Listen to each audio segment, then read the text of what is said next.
Bom dia, meninas e meninos, tudo bem com vocês? Espero que sim. Eu tô gravando essa aula agora aqui na sala do 7º ano, certo? Com os meninos do presencial.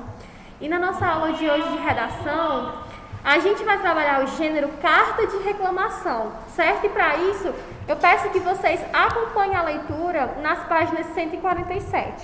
Vamos lá. O gênero em foco, carta de reclamação. No 6º ano, você estudou sobre a carta de solicitação, um gênero por meio do qual as pessoas ou organizações, elas solicitam algo a alguém ou a uma empresa ou órgão público. A carta de reclamação se assemelha à carta de solicitação, porém, em geral, ela apresenta um problema ou reclama sobre algo que não vai bem e solicita soluções sobre aquilo.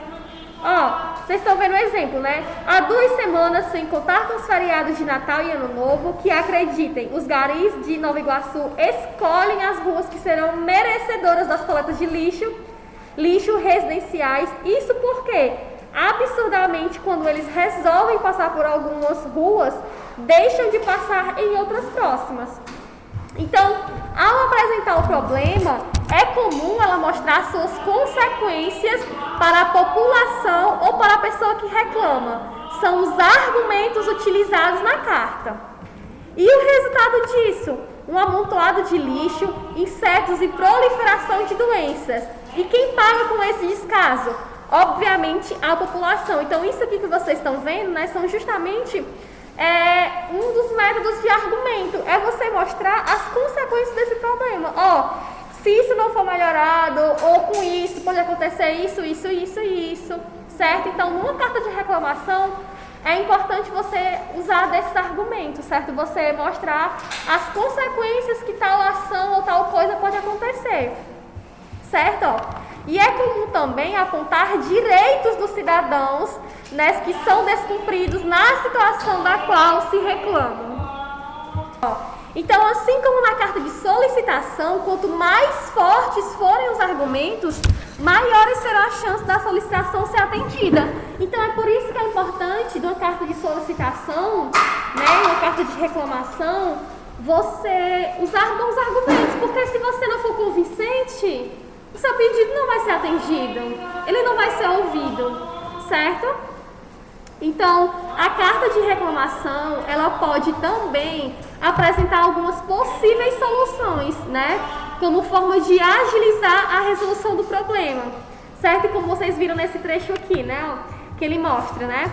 A carta no dever da Prefeitura de Nova Iguaçu de fiscalizar a prestação de seus serviços de modo que estes estejam prestados adequadamente e eficientemente os moradores dos condomínios da Rua F do bairro da Posse. Esperam por uma solução urgente para a coleta de lixo residencial.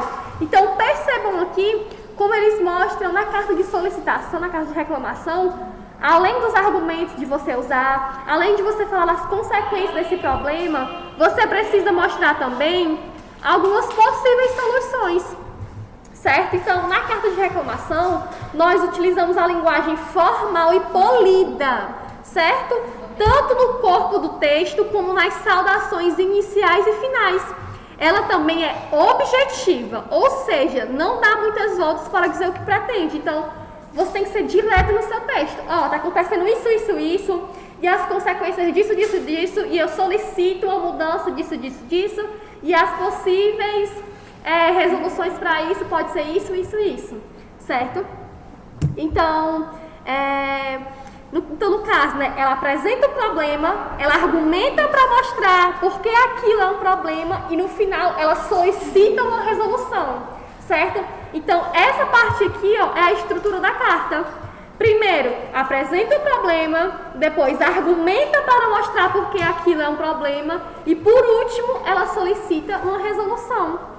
Certo? Então, essas cartas, elas iniciam como todas as outras demais cartas, né? Dirigindo-se aos destinatários, aos destinatários, né? E despedindo-se formalmente, atenciosamente, fulano, cordialmente, fulano, certo? Então,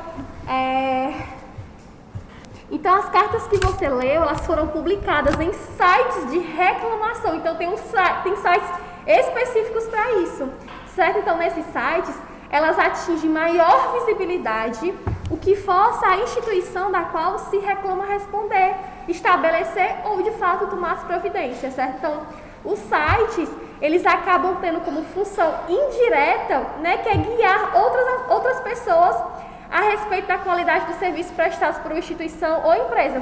É por isso que é importante que essas cartas, né, elas sejam divulgadas, que é justamente para estimular outra pessoa que talvez esteja passando por esse mesmo problema, se encorajar a escrever uma carta dessa, de reivindicar os seus direitos, as suas necessidades, certo? Imagina aqui, que nesse site aqui, né, esse site de reclamação, uma pessoa que é de um outro estado está vendo que uma mulher de um outro estado também está escrevendo uma carta de solicitação para melhorar tal coisa. Ela lendo isso, ela pode perceber, vixe, se essa mulher pode fazer, significa que eu posso fazer também, certo? Então, esses sites são justamente com a função de atingir o maior número de pessoas, certo? Então, gente, como proposta de atividade, vocês vão fazer esse esquema da página 148, certo? Vão fazer aqui, ó, essa partezinha aqui de carta de reclamação. Aí vocês vão fazer a perguntinha, né, que tem aqui, e vai colocar a resposta. Então, eu vou comentar aqui com vocês. Os meninos do presencial vão aproveitar para fazer a correção agora, certo? Agora, vocês, os meninos do online, vão aproveitar para fazer nesse momento. Os meninos do presencial já fizeram sozinhos e agora a gente vai corrigir, tá? Então, vamos comentar aqui sobre a carta de solicitação, a carta de reclamação, perdão. Caracterize a linguagem desse gênero. Tem falando. Usa a linguagem formal em primeira pessoa do singular ou do plural, né? E de forma polidas de tratamento. É isso mesmo, certo? Sobre a linguagem antes de imaginar uma linguagem formal e polida, como vocês viram, né? E além de tudo, o texto ele é escrito em primeira pessoa do singular ou do plural, né? Ou é uma carta de uma pessoa, eu, fulano de tal, reivindico isso, ou é o nós, do plural, na primeira pessoa do plural, certo? E qual é o objetivo da carta de reclamação? Qual é o objetivo da carta de reclamação? Apresentar problemas sobre algo que não vai bem. Isso, exatamente. Apresentar uma reclamação baseada nos direitos de quem escreve a carta, né, e deveres do destinatário. É de fato apresentar essa reclamação baseada nos direitos, certo? E a outra pergunta, como é a sua estrutura? Como é a estrutura de uma carta de reclamação? A estrutura de apresentar o problema, argumentar para mostrar o que aquele é um problema e solicitar resolução. Exato, né? Ela primeiro apresenta o problema, uma solicitação é baseada em argumentos e depois, por último, ela faz uma solicitação, certo? Então, gente, não esqueçam de fazer as perguntas e as respostas direitinho no caderno, certo? Os meninos do online vão me enviar pelo Google Classroom, pelo aquele espaçozinho novo que vocês já sabem. Os meninos do presencial vai deixar no caderno mesmo da que eu dei o visto, certo? Não precisa me entregar nada no Google Classroom. O restante da turma, dos meninos online, qualquer dúvida que vocês tiverem, me mandem uma mensagem, certo? Que se eu ver, eu vou estar lá respondendo vocês para tirar uma dúvida. Seja sobre a atividade, sobre o conteúdo, sobre qualquer outra coisa. Beleza? Então, gente, nós vamos ficando por aqui, certo? No mais, até a nossa próxima aula. Fiquem bem. Tchau, tchau.